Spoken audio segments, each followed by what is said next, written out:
If you are having any symptom like abdominal pain or high grade fever or constipation, diarrhea or rash around your belly or loss of appetite, then you may be suffering from typhoid fever. What is typhoid fever? Watch full video now.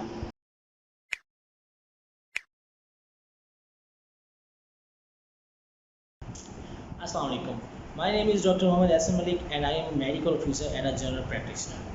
Today we are going to talk about very important disease which is called as typhoid fever. We will talk about its causes, we will talk about its symptoms, we will talk about how we can diagnose this disease, and we will also talk about its treatment and prevention. Okay, starting with the first step, which is what is the actual cause of typhoid fever. The actual and the first and foremost cause of the typhoid fever is actually a bacteria which is named as Salmonella typhi. Salmonella typhi bacteria is actually found in the dirty water and in the dirty utensils, and its route of infection is fecal-oral, which means that it can be transferred if you use any eatable without washing hands. And if we talk about its symptoms, the first and foremost symptom of the typhoid fever is abdominal pain, vomiting, irritability, and sometimes constipation or diarrhea.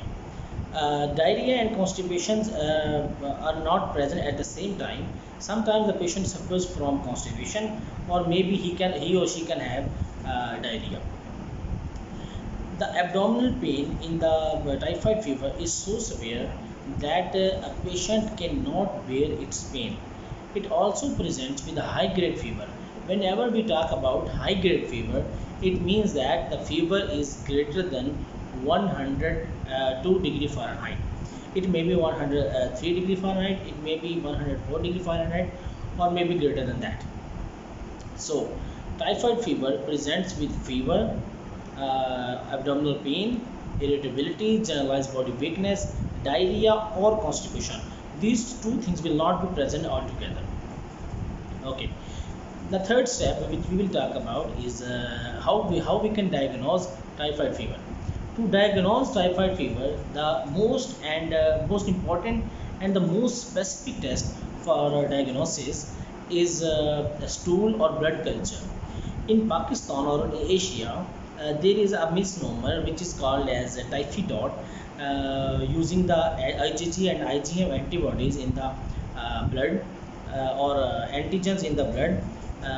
It is obsolete now. Typhidot is not further in use.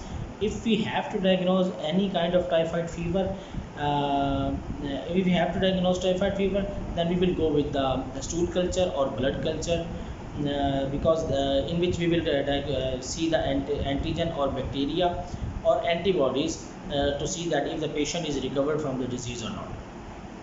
Okay, talking about this treatment. In the past days, there were a lot of antibiotics which were used to treat typhoid fever. But nowadays, due to the severe resistance developed by the typhoid Salmonella typhi, we are restricted with many antibiotics. The only antibiotic which can be used now in the non-pregnant woman is ciprofloxacin.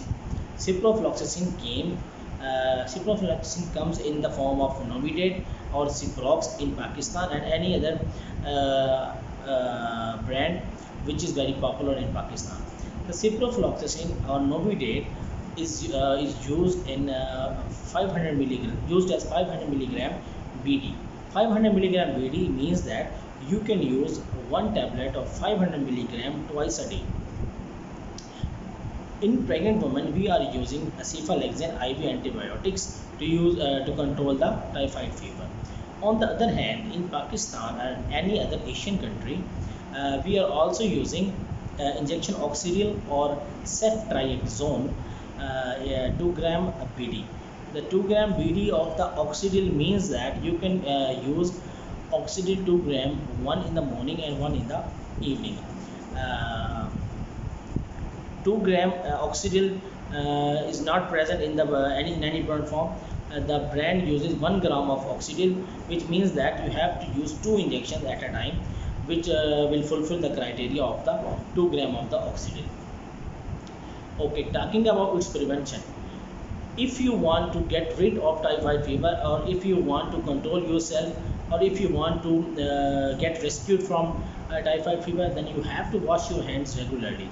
Wash your hand before meal, or if you ever suffered from typhoid fever within 2 to 3 weeks, or you are recovered from typhoid fever just now, then you are the carrier of typhoid fever.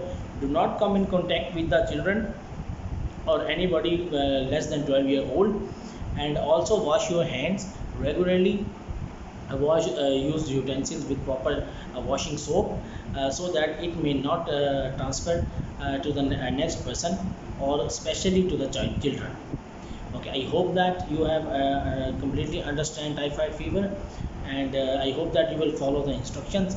This is all about typhoid fever. If you want to ask any other question, or if you have any queries in your mind, don't forget to comment, don't forget to ask, comment in the comment below the video, and I will try to make another video regarding to your topic as soon as possible. Thank you so much.